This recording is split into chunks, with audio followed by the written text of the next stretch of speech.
Hi guys, welcome to Elevate Procurement Dialogues. I'm your host, Lerato Sebata.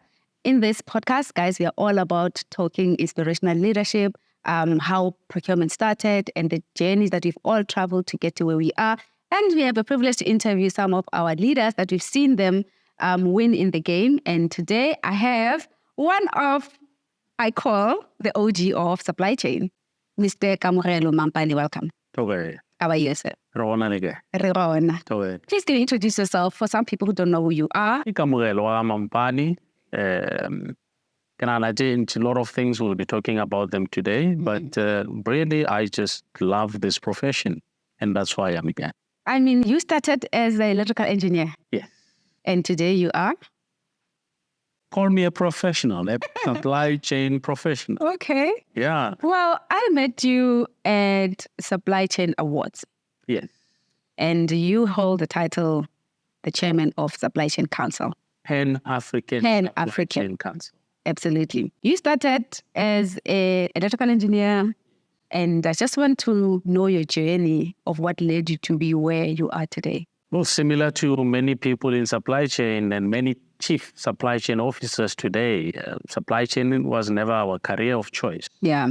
So we really got into this profession somehow by accident.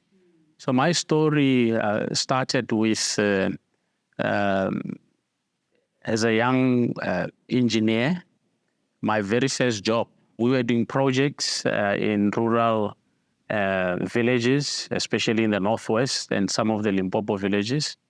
And in there, we assisted, we were supporting small businesses to build and renovate the structures that they have, starting from schools, primary schools, high schools, middle schools, community centers. And of course, there were big construction like the building of the stadiums. So very soon, one started supporting small businesses. And of course, at that time, 1996, one was not talking about SMME development. And you also probably do not know what that's that. No, of course. My role as a young engineer was to support them to build good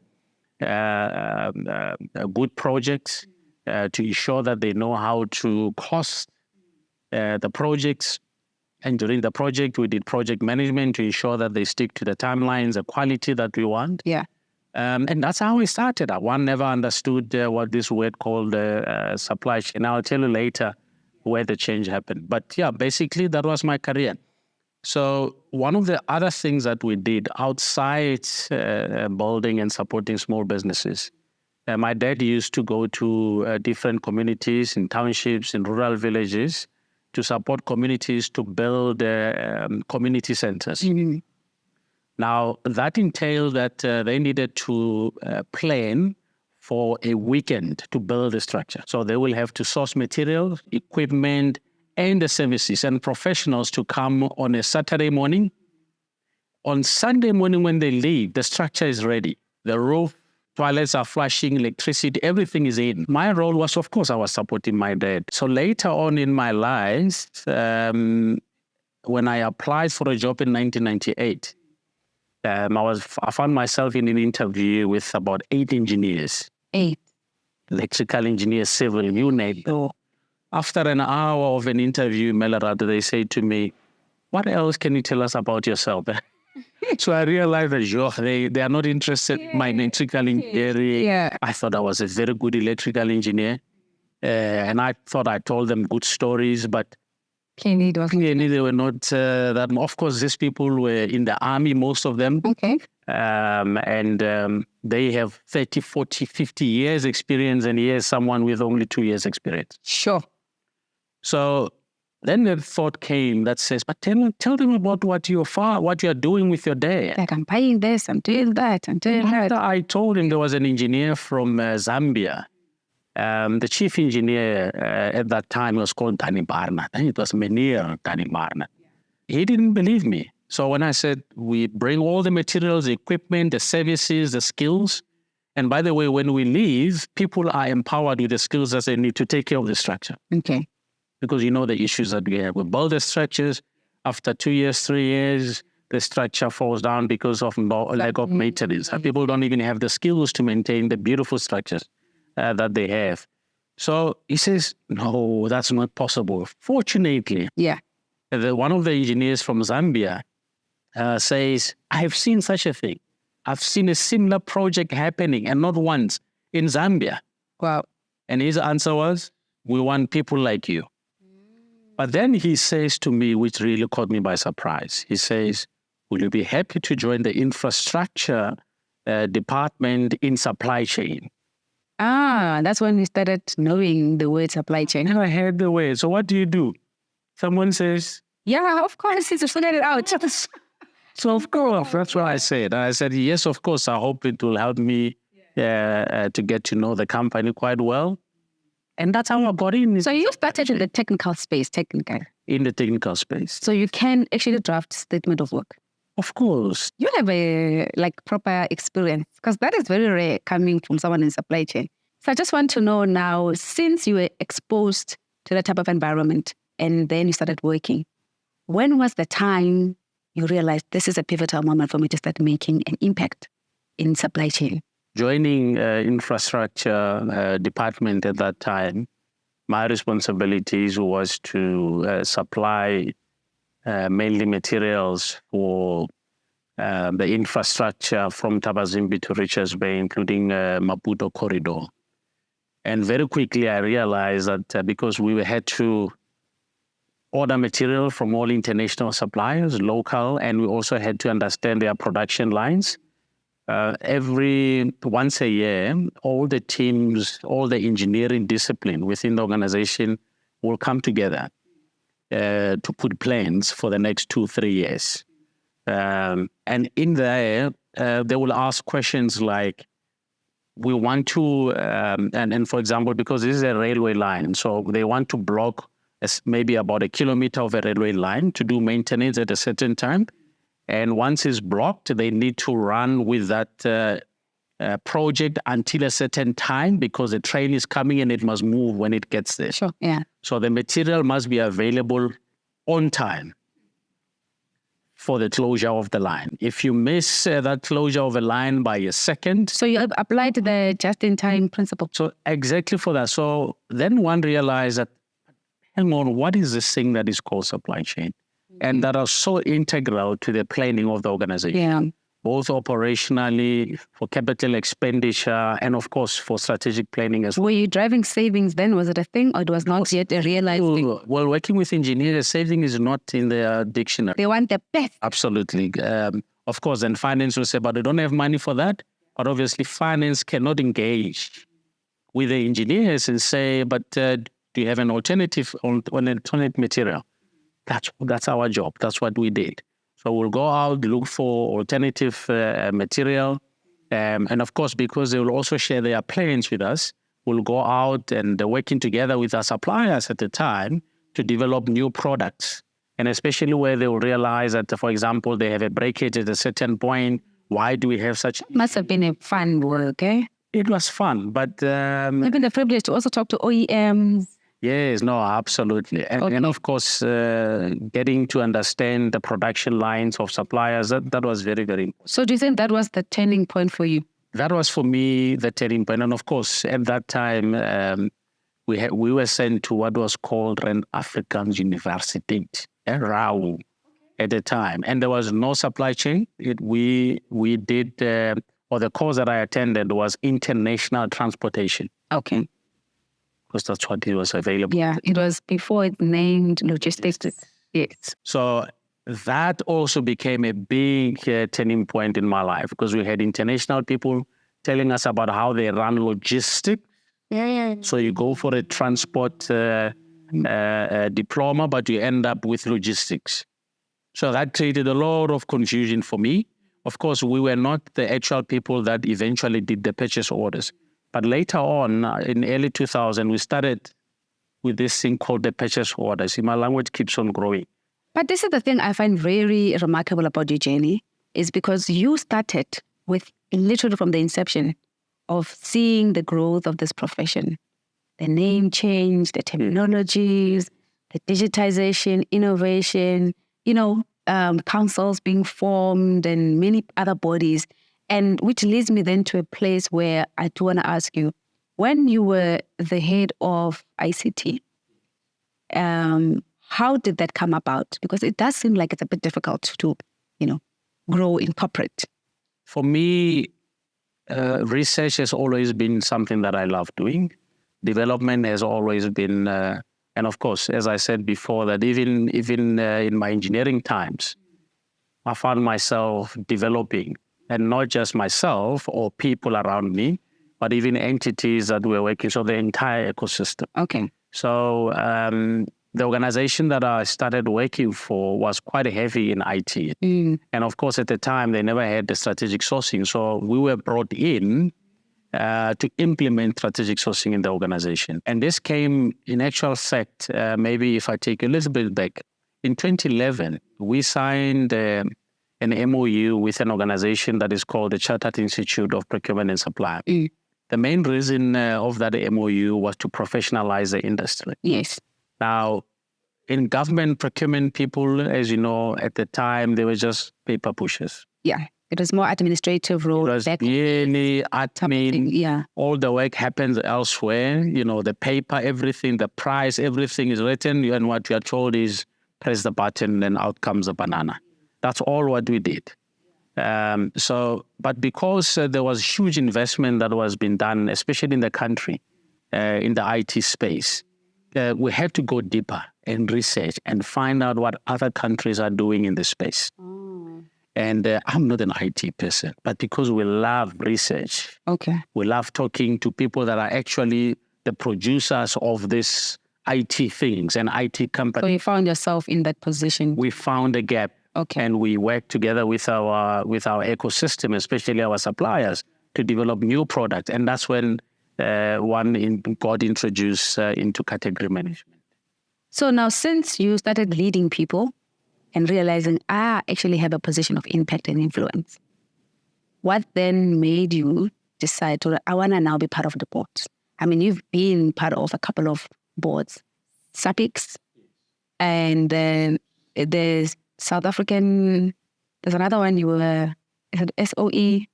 Yeah, the state-owned.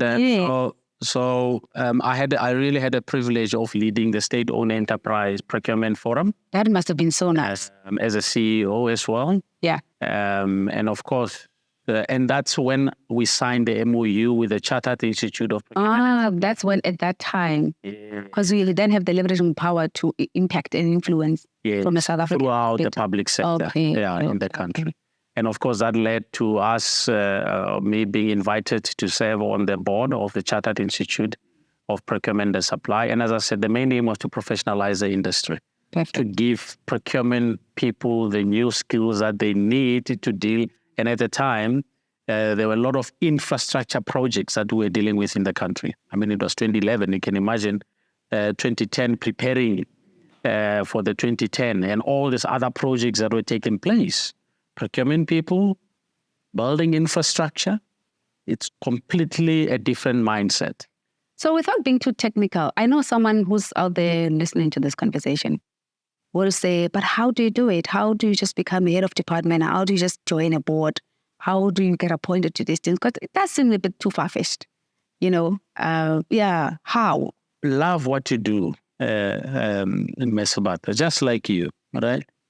If you really love what you do, if it's just ticking of the box, you never learn. I mean, you have people that spend 20 years in organization, but they have only 2-year experience, been repeated a few times. Yeah.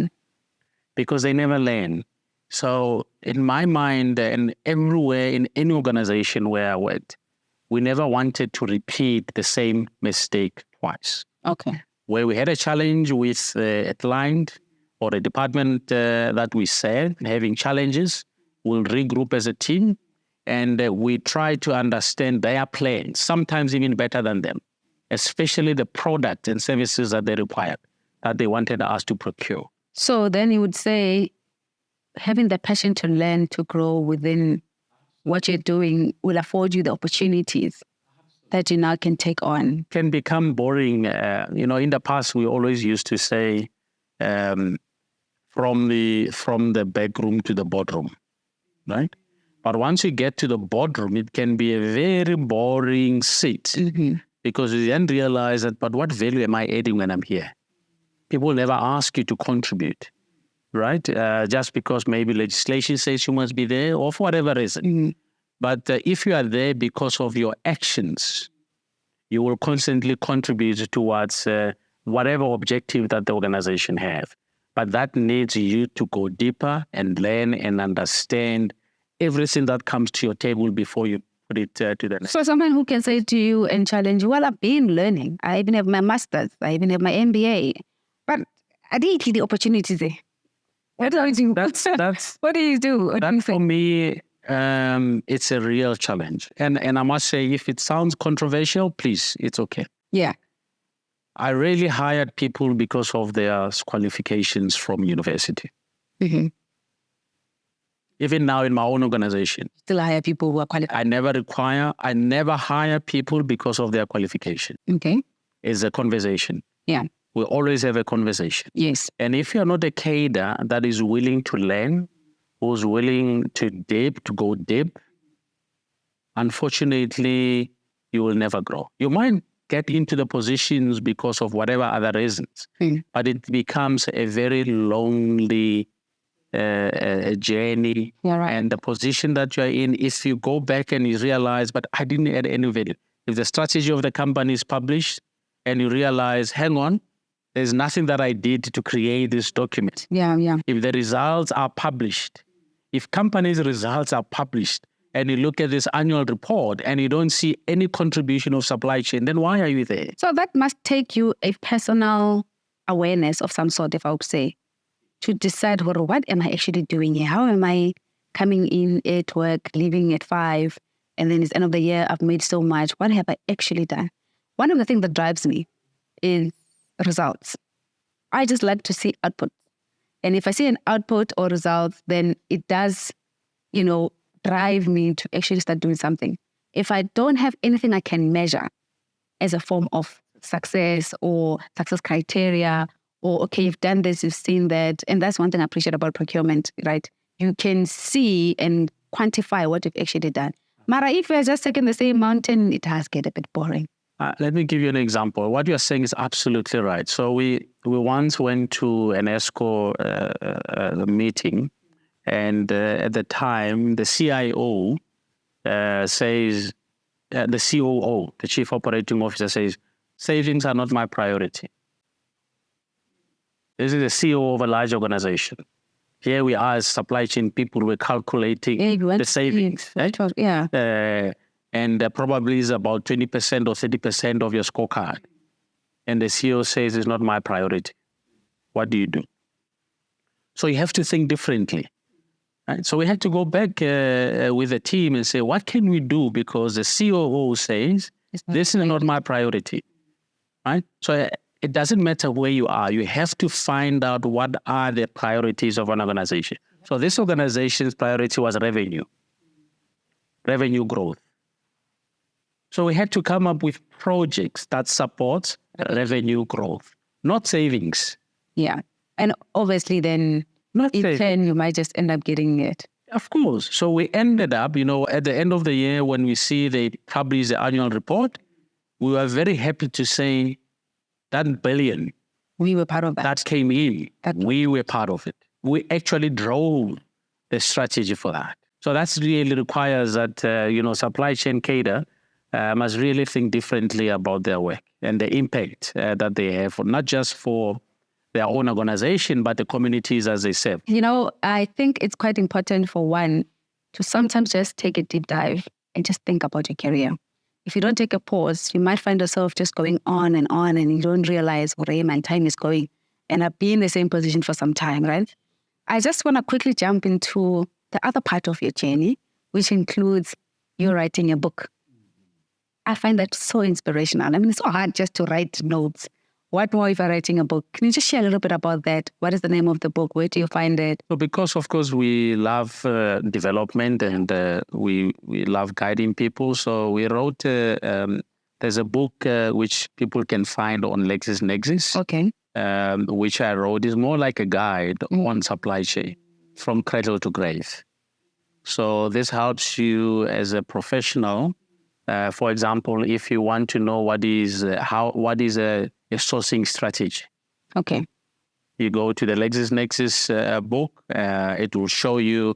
It will first define what is a procurement strategy, give you examples, and also linked in other areas, for example, under contract management with case laws that are here, that are available in the country. Yes. So it's really more like a guide. You also get templates that you can use, whether from issuing of RFPs, contract management, SLAs, certain clauses that we think are important, especially for different categories. So it's available if you go to LexisNexis and you look for a supply chain compendium. That's where you'll find. So for those that are starting in the profession and may not have the privilege of someone mentoring them on the job, they can get a hold of that, and that will help them as a blueprint, show you how. Absolutely. Even those that have been that have some experience. Yeah. If you're looking for templates, guidelines, and case law, I think it's a very good book that one can use, and it's only available online, of course. So nice. So what inspires you to write these articles? I've read a couple of the articles that are on LinkedIn, and those that are also published by third parties, the media and stuff. What has really been an inspiration for you to write those? I love life. Okay. I love people. And because I love life, and we see challenges every single day. And so when we find new solutions, it's not just good to keep quiet about it, to be silent about it. The good work as well that we're seeing that people are doing, we also get inspired to write about it. So always when there's a new technology, new advancement in supply chain, new stories that are coming and going in research, speak to people about it. But also we try to influence the industry as well. Okay. Because writing, that's what it does. I find that because I also love research. Are you a book reader? Yes, I love That's written so many. Did you finish your books? Let's just start there. Because sometimes people read, but they don't finish their books. I'm one of them. No. My very first book, I'll never forget. Yeah. I write what I like. Okay. Good. So I do finish my books. All right. No, thank you so much. Now, I want to jump onto the most exciting part of where you are now, which is the Pan-African Supply Chain Council. Of course, separate from that, you are the CEO of TK Global Experts, which is a procurement consulting business. So now let's talk about the Supply Chain Council. What is it? What is the mission, the intention, and why should professionals be part of the council? I'll try to be short. So my journey signing the MOU with professional bodies in the past, our passion has always been to develop the cadres that are able to deal with the challenges in their own communities, but also prepare them for new challenges that will be coming in the future. So few procurement professionals, especially chief procurement officers, have always been saying, I've been challenging them to say, how do you contribute? Some have retired, but they still sit with that knowledge.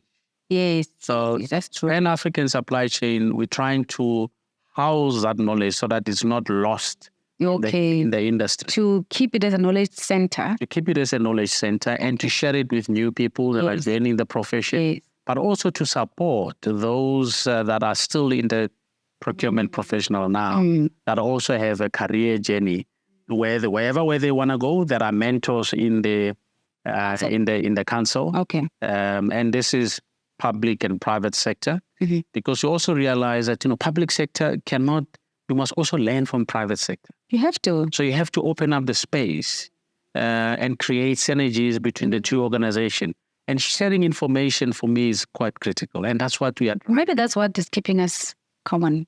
No, of course. And you do share a lot of knowledge. You share a lot of knowledge, and you, sometimes, Sebata, you'll never even get to know what is the impact of the information that you share, and it's okay, right? I like that. Yeah. But we must never stop trying. So So that's what the Pan-African supply chain does. And of course, one of the things when we met was to share the best practices, to share good stories. True. And we then give awards when we find those good stories. So we annually host the Pan-African Supply Chain Awards, where we look at different projects and different individuals that are inspiring. So if we have someone else that has inspired you, you write about them, why have they inspired, what impact has it been? And of course, then we reward those people who recognize them, write about them. And I'm very happy that, most of the people that we started working with as subordinates, they are now leading organizations and supply chain officers. That's amazing. So writing their story, their journey, how they progress there, for us, it's quite inspiring for me as well. I think it is. I think for the most part, professionals have been looking for a place where they can find it as like a home, where we see you, you matter, we recognize you outside of your organization. Absolutely. Sometimes in our own companies, organization we work for, we're not really well, celebrated. Absolutely. But the change, if you look at it from a macro perspective, it might actually just be even more. No, absolutely. So South Africa is the most unequal society. We are a developing country. Yeah. Supply chain is about 25% of the GDP.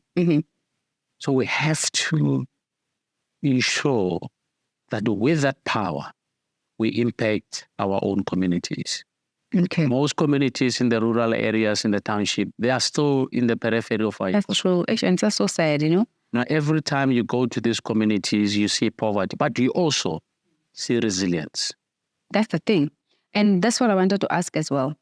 You have run a couple of enterprise and supply development programs.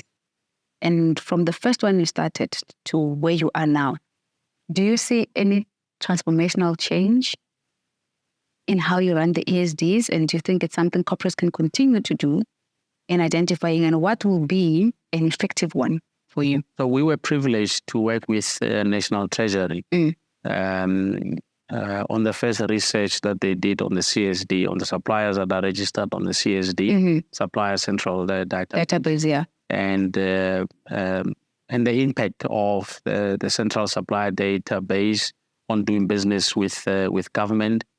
And even there, you realize very quickly that you see really that South Africa is the most inequal society. We have more than 80% of companies that are regarded as small businesses. Is this below 50 million rand? This is below. At the time, it was below 5 million. Wow. Hiring about 1 to 5 people. Okay. And but when you look at the spend, it's the other way around. Okay. Right. 80% of the spend of government is been spent with about 5% of companies. The rest stays outside. So they don't even get to the critical, yourself, what we've been taught in terms of the crowding model. 80-20. You see, we even go and call consultants. We say, no, there's a problem here. We don't want many people in this quadrant. Yes. We want few people. Yeah. But that flows out the majority of people.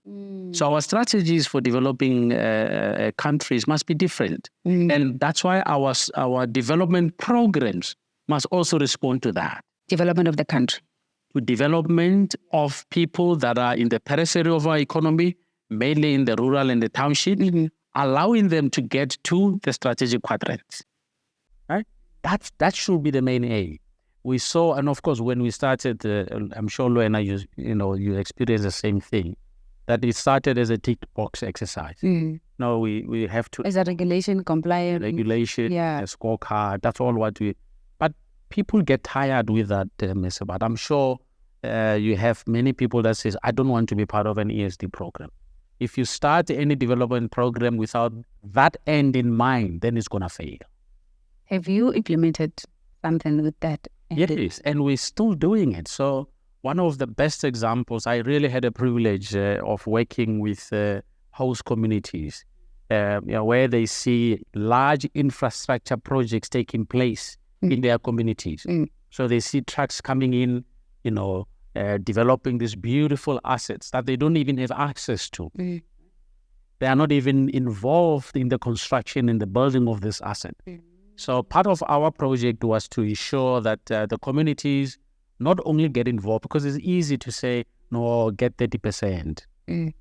But it's a different conversation if we say, we actually want you, because we have plans, Sebata. Right? Even government publishes their plans to say, this is what we'll be procuring for the next 12 months. It's available. It's on the website. True. So the ESD program must respond to that, to say there's an asset that is going to be built. There's a project, an infrastructure project is coming. How do we help you to be ready for that particular project? Not only that you become a subcontractor, because then you're just going to increase our price, but that you start leading those projects. And eventually, because it's going to be your asset, you must be the people that then maintain it. If you don't have the skill, outsource that skill. If you have to get the skill from international source, get it in, but make sure that it's integrated with the community, that the communities take the lead, even for planning purposes. Before you build an asset, have you asked the communities what do they actually want? But I think the problem is the time it takes sometimes to ask the community to do the planning, to do the work. You know, sometimes I think it can get tricky.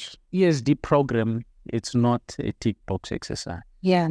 It must be part of a strategic plan of all the organizations. So if it's not, then you're going to run into this program that says, oh, it's a March, it's March, it's end of the year and we haven't spent the money, and you quickly go and try and spend the money on things that do not matter. Okay. So I strongly believe that enterprise and supply development must be part of the strategic plan of any organization. Yes, it takes time. But it must never be a 1 year exercise. Okay. Nor a 2 year. At least it must be a 3 year program. Okay, thank you. I just want now to move to what we call procurement folly challenge. I need you to just think on the spot. These are the things that you know because this is your journey. You try. So, first one, favorite achievement. Seeing the people that I developed having better position than I, doing very well in the industry, as I said, becoming chief supply chain officers of leading organizations. Wow. Do you have one in particular that you have seen? We have just given one, Dora Khotse, an award last year. Nice. Yeah. Congrats, Dora. Congratulations. Awesome. Dora. All right. Second one, unexpected challenge that you would have experienced within the journey of your supply chain. Going to meetings unprepared. I once stood up and ready for the presentation. And unfortunately, I did not have any presentation whatsoever. What was available was an incorrect one that I haven't even had rehearsed. Oh my God. So my biggest lesson from there, and this was at the board level, was that before we go to any meeting with supply chain people, we had what you call a dry run. And ensure that your team is there with you if you're going to present. Embarrassed. Oh my gosh, so sorry about that. Yeah, that was still a bit embarrassing. And of course, they chased me out. Yeah, oh wow, that's not nice. Okay, last one. Best advice you would give to someone who's starting, literally graduate. So as a graduate, never try to repeat the mistakes that people before you have repeated. The only way you'll know about that is by talking to them, living in their shadows. Only for starters, but going beyond their shadows. So quickly get a mentor. There are many people that are willing to take you through this journey inside the organization and outside the organization. If you want to come to the Pan-African supply chain, contact me and we'll make sure that you have a mentor. In whatever industry, I can assure you that we will find, and sometimes the best mentors are actually outside your industry. So, now speaking of mentor, just to wrap up as we get into the end, mentorship. Have you had a mentor before? And do you think that has helped you to become who you are today? And do you think mentorship actually works? Yeah, so for my, not necessarily in terms of a supply chain mentor, just generally as management. I had mentors that helped me to deal with the new challenges that we're facing and that I was facing at the time. But the most important mentors for me has been the people that I work with. So for me, a mentor is someone that you throw stuff, get feedback, and sometimes best mentors are those that only ask questions. But have you had a mentor? My mentor has been the people that I've been working with. My team. I never had one. I always had. And these the people that report to you, or people that you work? Even our team members. So even colleagues. Okay. I insist everywhere I go. I insist on feedback. That's a good one, because we don't all take feedback. So for me, a mentor should not only be that person that you make an appointment. No, absolutely. It can be anyone that you work with in an organization. Force it in your own life. Like, that's an interesting concept. Sebata, and say, so am I? Yeah, my ID. Of course, in many things. For example, what you are doing in the media space, I'm learning from you, right? And one of the reasons why we invited you to the Pan-African Supply Chain Council is exactly that. How can we share this message with the communities? You're already doing that. So instead of trying to duplicate, right, we are learning from you to say, how are these things done? So find mentors for different things. You can find a mentor who's just for a particular challenge that you are facing in life, and have different mentors for different things in your life. I love that.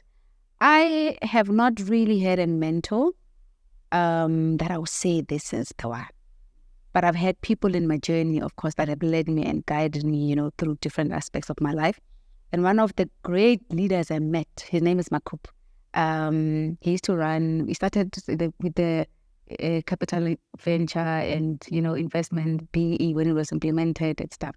So one of the great things he said to me, which I still keep till today, was, your name is everything. In this journey and your career that you are in, your name is worth more than any luxury bag, any $1 million they can put next to you. Your name, because once your name is tainted, you are gone. A good name is worth an expensive oil. Yes. So make sure whatever you do, your name is good. And in supply chain, hard for your name. That's very... Absolutely. And I know those are the things that are controversial to talk about, but it is important to keep your name clean. No, and ethics and conduct. And that's why professionalization, right? We need to get rid of these people that get their hands in a cookie jar. They disappear. They rock up again in another institution. Then, right? True. And they move between public and private sector. Sure. And that's why the Pan-African Supply Chain Council. If we find you, we are going to deal with you. So there is that accountability. There must be accountability. I love that. And of course, they will sign the code of ethics and all conduct, of that. But also, we must not only deal with the rot, but let's celebrate. Of course, yeah. So there's both ends. Absolutely. Love it. We must celebrate and, of course, deal with the rot as well. Okay. So let's talk industry, revolution, evolution, vertical transformation, and all of that. From tactical, procurement is now strategic nature in the organization. There's now automation, innovation, which now we see ChatGPT has taken over across all industries. What does this mean for supply chain?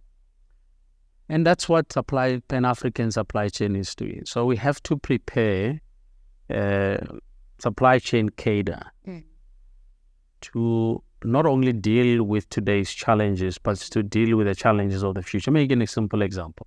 You hear that Woolies is going cashless as an example, right? It's here. It's not coming. We are building one of the biggest infrastructures in the country. There's so many infrastructure programs that we have to build. We have to build them. In the previous years, we'll build an infrastructure. Perhaps it will take us a year. The same infrastructure we have to build in maybe 2 or 3 months. So are you saying there's an appreciation of the advent of technology now? Absolutely. And so we need new technology. Yes. We need new minds. And by the way, all of these technologies, yes, these things will evolve. But individuals must be ready for that. In actual fact, people are the ones that are driving this innovation. Mm-hmm. And a simple example, we never have had the CSD in the country. Oh, but It's now, now. of course, Now it is automation, absolutely. Yeah. And actually, you can do more with that information that we have on CSD as an example. Mm-hmm. So we should not, if you think about procurement, even not just supply chain, in the next few years, evaluation committees must disappear. And that's our drive, that we must take people's emotions in a technical process, right? Okay. When you design, there's no emotions. You design for a specific reason and for the specific outcome. Can you imagine in few years where we won't have evaluation committees? When people submit, the system does this. Already we've got, e-sourcing platforms that are available there. Can you think in government?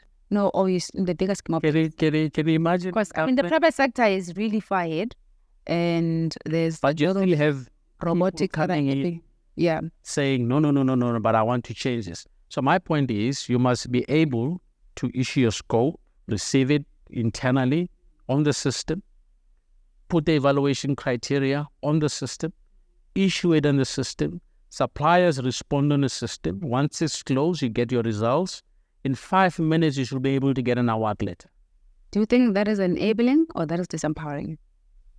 For me, it's enabling because there are better things that we should be doing with our time. Okay, love it. One of them is enterprise and supply development, or what you call supplier relationship management. That's what we'll be spending our time. Okay. Last question, just in closing. There is sustainability has become a buzzword in the supply chain now. For obvious reasons. What are your thoughts around that? So sustainability for us as supply chain professional is very important and is very key. For whatever projects that we are running, we must think about, and especially the communities, and many, as I said before, how do we create sustainable ecosystems in all the projects that we get involved in? It should never be about ticking the box, but it must always be about the future and the sustainability of our country. Is it only measurable with projects, physical projects? If it's a service industry, do you think that they can still... Of course. A project is either a product or a service. But we must think about, and not just sustainability in terms of green stuff that we use, but sustainability for me, if you look at in the country, host mining communities. Okay. All right. That's sustainability. Thank you so much for coming to today's podcast. Thank you. I really enjoyed this conversation. And just to throw in one last thing, what is your motto in life? Lerato. The love of people. The love of people. You heard that. All right. Thank you so much, Mr. Mampane. It was really a pleasure having you. Thank you. Thank you for inviting us. Yeah. And I do have a gift for you, by the way. Oh. So this is a procurement planner. You might probably have seen it somewhere on the socials. I do want to gift you this to say thank you for coming. We appreciate you. When you are there on your table, please planning, make sure you write. Ne? Of course. This down. Thank you. Thank you very much. So where do people get a hold of you? Supply Chain Council, quickly, your contact? I think the easiest thing is to follow me on LinkedIn, Kamogelo Mampane. Find me on LinkedIn, and all the links to the Pan-African Supply Chain Council is there, or you can even just type Pan-African Supply Chain Council. On any social any social media, on all the platforms. So Facebook, you are there, Instagram, you are there, and... mainly active, of course, on LinkedIn. On LinkedIn. All right, guys, that wraps up our first episode of the Procurement Dialogues with myself, Lerato, and until we chat again next time. Bye.